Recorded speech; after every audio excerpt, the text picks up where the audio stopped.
a todos aqueles que acompanham também essa mensagem através das nossas redes sociais, Facebook e YouTube. Que a graça do Senhor esteja sobre a tua vida, tá bom? Eu quero pensar com os amados no seguinte tema: Ele é real. Ele é real. Lucas capítulo 16, verso 19 em diante. Diante daquele louvor que o irmão trouxe aos nossos corações, diante do Senhor, né? Do Senhor para nossas vidas. Onde está o teu irmão? Eu quero compartilhar este texto com os amados. Lucas 16, verso 19 em diante. Sobre o seguinte tema: Ele é real.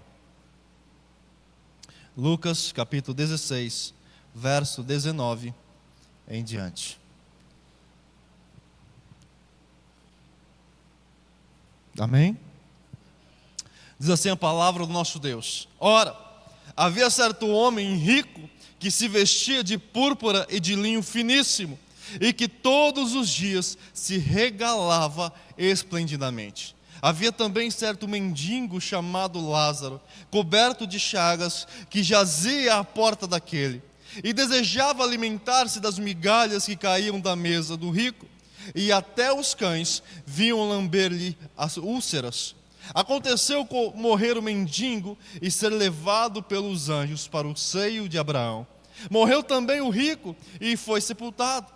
No inferno, estando em tormentos, levantou os olhos e viu ao longe Abraão e Lázaro no seu seio. Então, clamando, disse: Pai Abraão, tem misericórdia de mim e manda Lázaro que molhe em água a ponta do dedo e me refresque a língua, porque estou atormentado nesta chama. Disse, porém, Abraão: Filho, lembra-te de que recebeste os teus bens em tua vida, e Lázaro igualmente os males. Agora, porém, aqui ele está consolado, tu em tormentos. E além de tudo, está posto um grande abismo entre nós e vós, de sorte que os que querem passar daqui para vós outros não podem, nem os que de lá passar para nós. Então replicou: Pai, eu te imploro que o mandes à minha casa paterna, porque tenho 5 irmãos, para que lhes dê testemunho, a fim de não virem também para este lugar de tormento. Respondeu Abraão: Eles têm Moisés e os profetas, ouçam-nos. Mas ele insistiu: Não, pai Abraão, se alguém dentre os mortos for ter com eles, arrepender-se-ão. Abraão, porém, lhe respondeu: Se não ouvem a Moisés e aos profetas, tampouco se deixarão persuadir, ainda que ressuscite alguém dentre os mortos. Até aí. Feche seus olhos mais uma vez no seu coração. Deus nos conduz em tua palavra. Nos direcione naquilo que o Senhor tem para falar aos nossos corações, às nossas vidas. Que esse velho homem se cale, que somente teu Santo Espírito fale aos nossos corações. Em nome de Jesus. Amém e amém. Meu amado, Ele é real. É sobre isso que eu quero pensar com você nessa noite. Aqui nós temos 2 situações completamente diferentes. O rico, nas suas regalias, nas suas posses, no seu bem-estar, né? Se preocupando simplesmente em se fartar das bem-aventuranças, das coisas fartas que tinha à sua mesa, e sobrava até o ponto de cair migalhas ao chão. Mas também temos um mendigo, um homem talvez sem um lugar para cair morto, um homem sem nada, que o alimento dele dependia das migalhas que o rico deixava cair em sua mesa. Completamente 2 opostos, 2 homens completamente diferentes, distintos. O que tinha posses, o que tinha bens, ele não se preocupava com nada. Ele não se preocupava com a sua vida espiritual. Ele não se preocupava em voltar-se o seu coração ao Senhor. Diferente do mendigo. Diferente daquele que não tinha posses, mas tinha um bem maior. Mas tinha algo muito maior em seu coração, que era o Senhor. Ele de fato havia se arrependido, ele de fato tinha sua vida voltada ao Senhor. Aqui nós não estamos condenando o bem-estar daquele rico. Se ele tinha posse, ele tinha muito bem que se fartar. Mas ele precisava ver o que era prioridade na sua vida. Ver o que de fato importava na sua vida.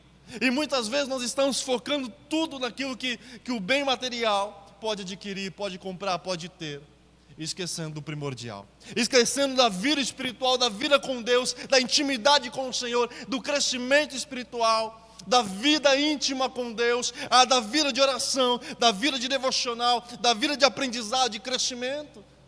Aquele homem rico, ele tinha posses, o seu dinheiro, aquilo que o dinheiro podia comprar, ele tinha, se fartava, fruto do seu trabalho, com certeza, mas ele não tinha o primordial. Ele não tinha a vida com Deus, ele não tinha a vida eterna em sua vida. E meu amado, a Bíblia nos ensina que tudo aquilo que nós temos aqui é passageiro, que o que realmente importa na nossa vida é algo espiritual, é o nosso coração diante do Senhor, é a nossa vida diante do Senhor, é isso que vai ficar eternamente.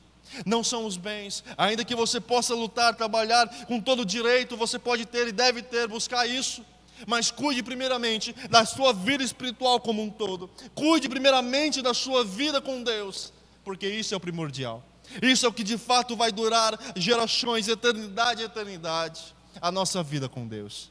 Não gaste suas energias, o seu foco em outras coisas, a não ser a presença do Senhor. Tanto o homem rico, como o homem pobre, o mendigo, sem nada, sem um tostão, se alimentando das migalhas que caíam da mesa do rico, ambos venham a morrer, ambos venham a falecer, o que todos nós passaremos um dia, a menos que Cristo volte para buscar a sua igreja.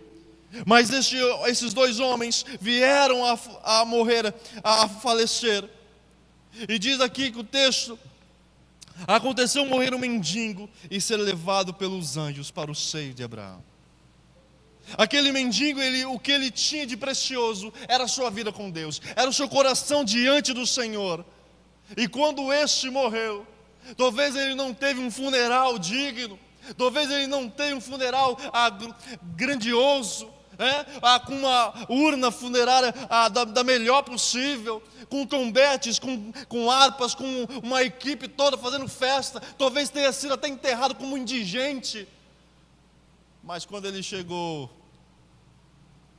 quando ele bateu as caçuletas, o que de fato esperava ele eram os anjos. O que de fato importava não era quem estava celebrando ou quem estava velando ele, mas quem estava celebrando a sua recepção no céu, quem estava o aguardando, quem estava à porta dizendo: entre, servo bom e fiel, foste fiel no pouco, agora você vai regozijar-se na presença do seu Criador.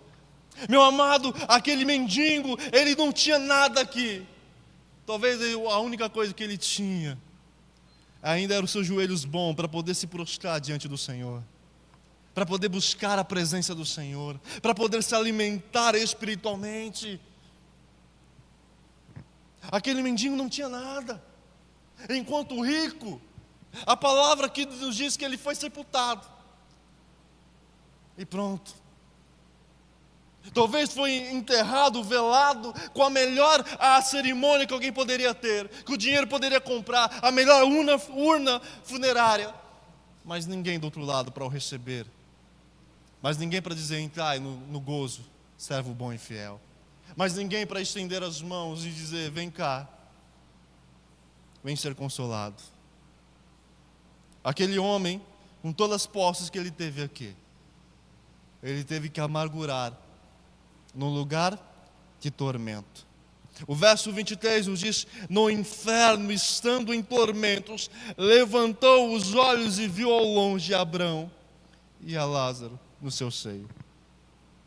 E aqui está a primeira coisa que eu e você precisamos entender: o inferno é real. O inferno de fato é real. O lugar de tormento é real. A morte eterna é real. E muitas vezes nós nos esquecemos disso, porque nós estamos tão abarrotados, tão guardados, tão seguros na nossa vida eterna com o Senhor, que nos esquecemos que o inferno também é real, o tormento também é real, a morte eterna também é real. E onde está aqueles que passaram por nossas vidas sem ao menos conhecer o Deus eterno? Onde está aqueles que de fato estarão lá no inferno tão real, Assim como a água é tão cristalina, assim como a morte é tão certa, o inferno é tão real.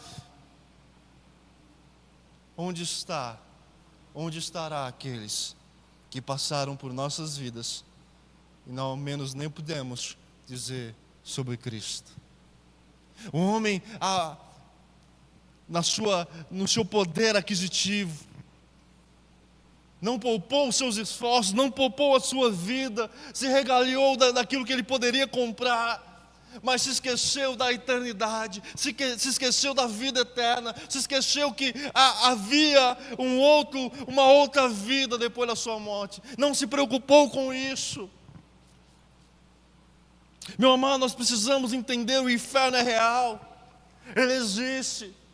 Graças a Deus nós não vamos para lá, porque o Senhor nos salvou, derramou a sua graça, o seu poder salvador. Mas quantos não tiveram essa oportunidade, quantos não puderam ouvir da mensagem do Evangelho, quando não puderam dizer: te arrependa-te, põe a tua casa em ordem, porque eu pedirei a tua alma essa noite.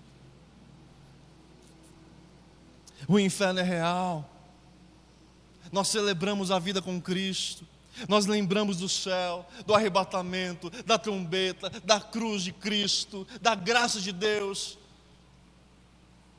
Mas quantas vezes nós lembramos daqueles que não tiveram essa oportunidade? Quantas vezes nós lembramos que é o meu dever, a minha responsabilidade compartilhar? Quantas vezes nós lembramos que o inferno também é real? Quantas vezes nós choramos porque de fato o inferno também é real? Se hoje nós vamos para o céu pela graça de Deus, quantos não vão pela justiça de Deus? Porque da mesma forma que o Senhor é gracioso, Ele também é justo. Da mesma forma que o Senhor é misericordioso, Ele também é fiel à sua justiça. Ele não move um dedo, Ele não move 1 centímetro a sua justiça, porque Ele continua sendo justo até o final. O que nós muitas vezes queremos é confortar as nossas vidas nas bênçãos e promessas do Senhor.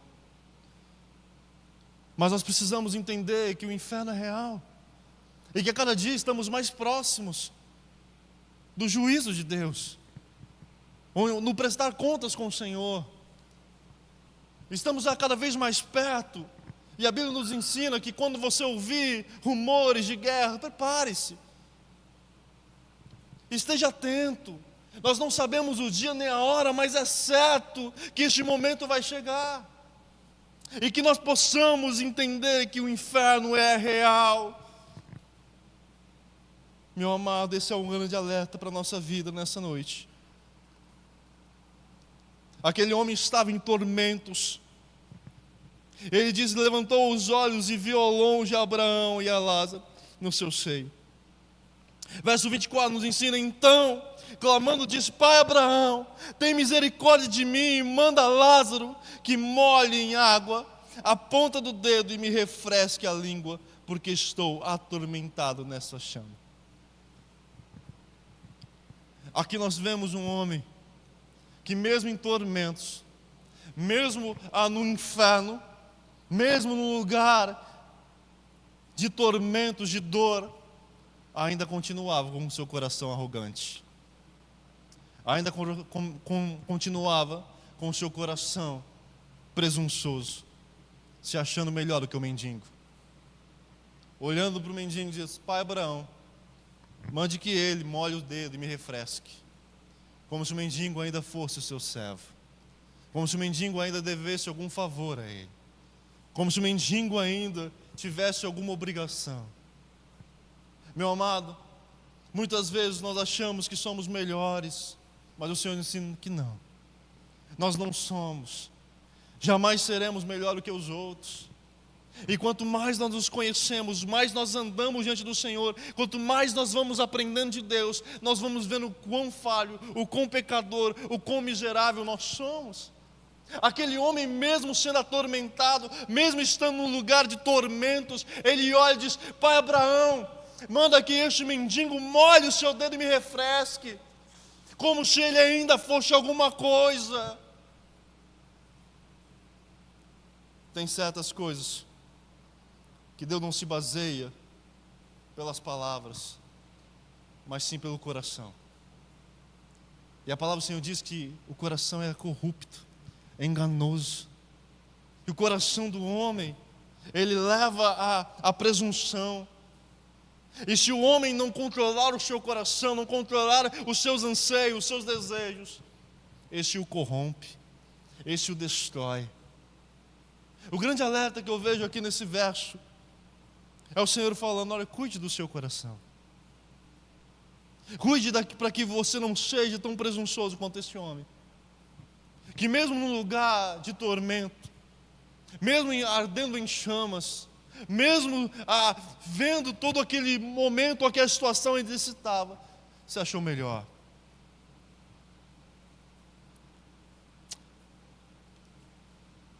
Verso 25 nos diz: disse porém Abraão: filho, lembra-te de que recebeste os teus bens em tua vida, e Lázaro igualmente os males.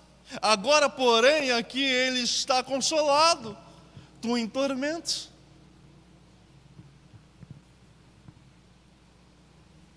O pai Abraão olha para aquele homem e diz: olha, você recebeu do bom e melhor, usufruiu, aproveitou. Lázaro não recebeu nada do que você recebeu. Recebeu tormento, recebeu desprezo, recebeu os males.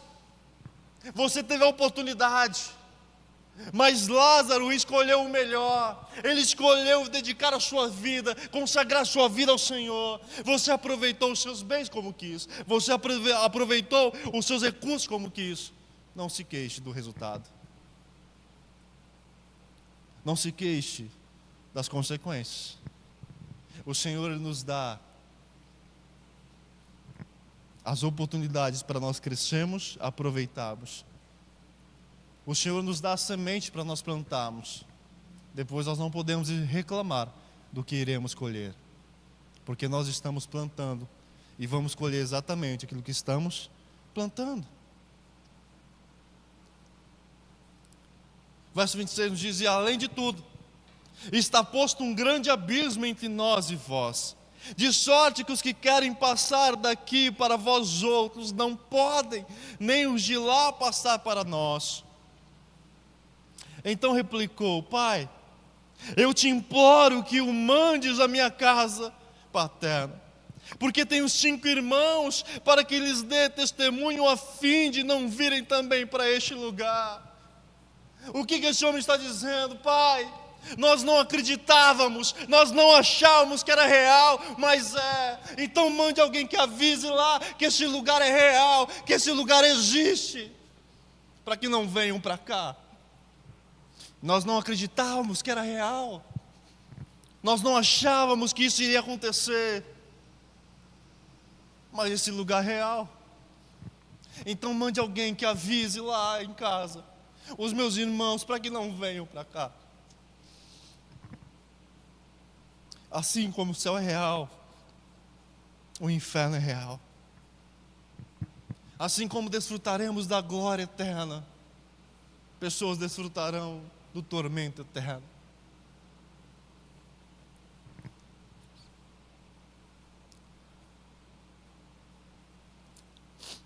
Mas precisam entender que esse lugar, que o inferno é real. Precisam compreender que o inferno é real, para que não esperem a hora da morte para depois descobrirem que de fato é real.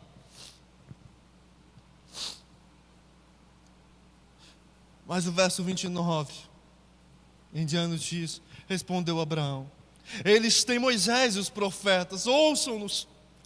Mas ele insistiu: não, pai Abraão, se alguém dentre os mortos for ter com eles, arrepender-se-ão. Abraão, porém, respondeu: se não ouvem a Moisés e aos profetas, tampouco se deixarão persuadir, ainda que ressuscite alguém dentre os mortos. O que este texto aqui está nos ensinando? Eles têm os profetas, eles têm Moisés, eles têm os ensinos, eles têm a palavra, eles têm aqueles que podem o ensinar, que o podem anunciar. ouçam-nos. E a pergunta que eu faço ao teu coração: onde está a igreja de Deus? Porque é o nosso dever, a nossa responsabilidade propagar o Evangelho.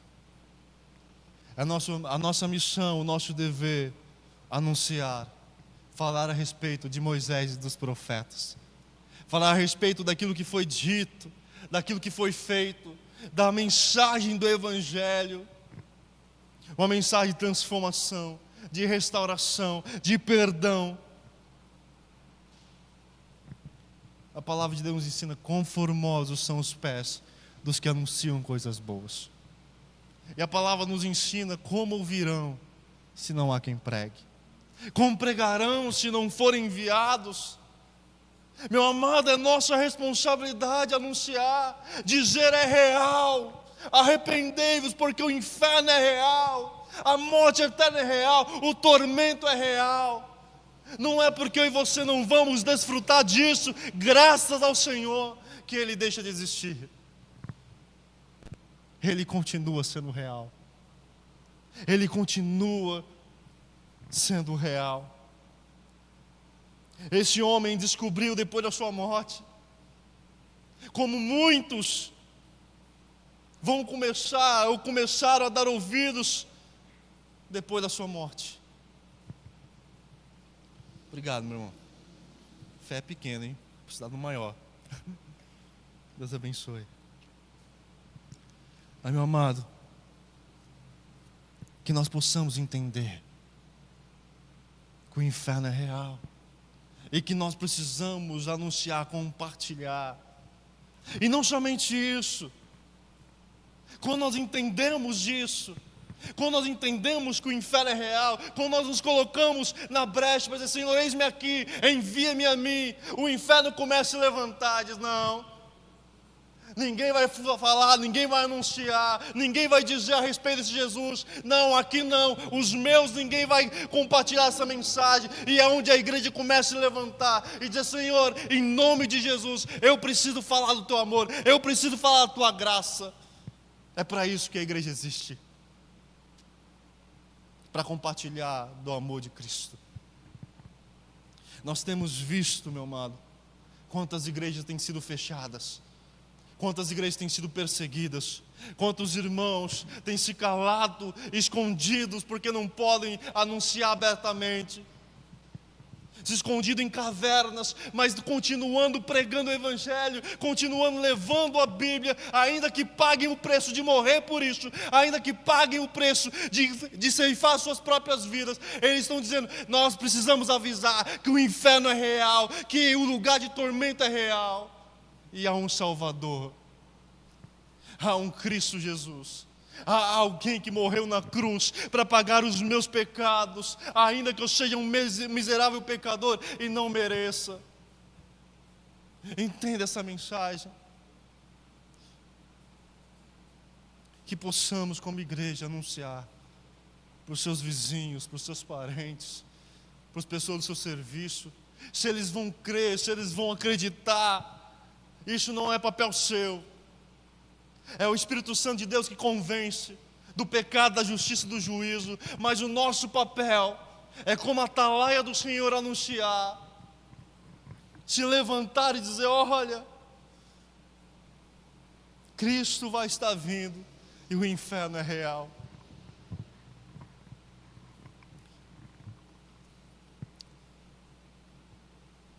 Tem, na verdade,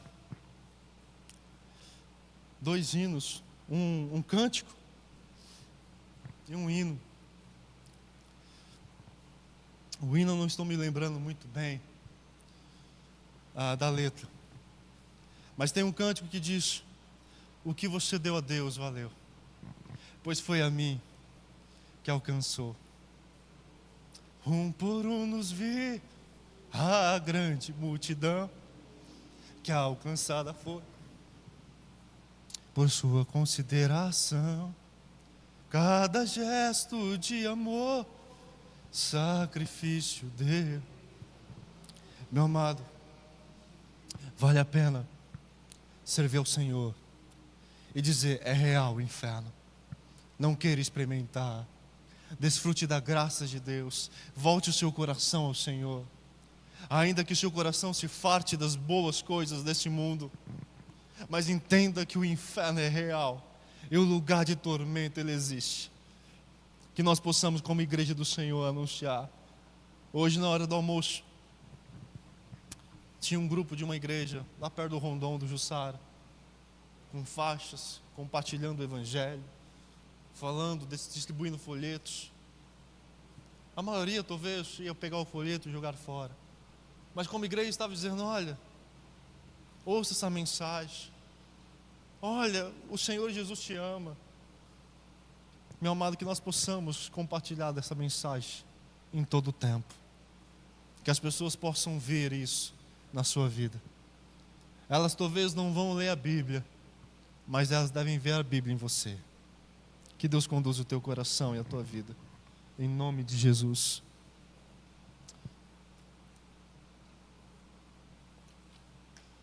Feche os olhos, eu quero orar com você. Deus, nós te bendizemos, nós te louvamos. Nos capacite, nos direcione a propagarmos o teu evangelho, a anunciarmos a tua salvação, a dizer ao mundo que é real, que o inferno é real, mas que também a tua graça, o teu amor, o teu sacrifício é real e podem ser experimentados. Nos conduza, Deus, a propagarmos a tua palavra, o teu evangelho. Nos conduza a sermos arautos nesses tempos, a nos levantarmos e orarmos por vidas, a nos levantarmos e clamarmos por almas, porque elas ainda continuam sendo a primazia dos seus planos, ainda continua sendo o alvo, ainda continua sendo o propósito, o arrependimento. Pai, nós te bendizemos pela tua graça, pelo teu cuidado, em nome de Jesus. Amém. Amém. Que Deus conduza o teu coração, meu amado. Que Deus conduza a tua vida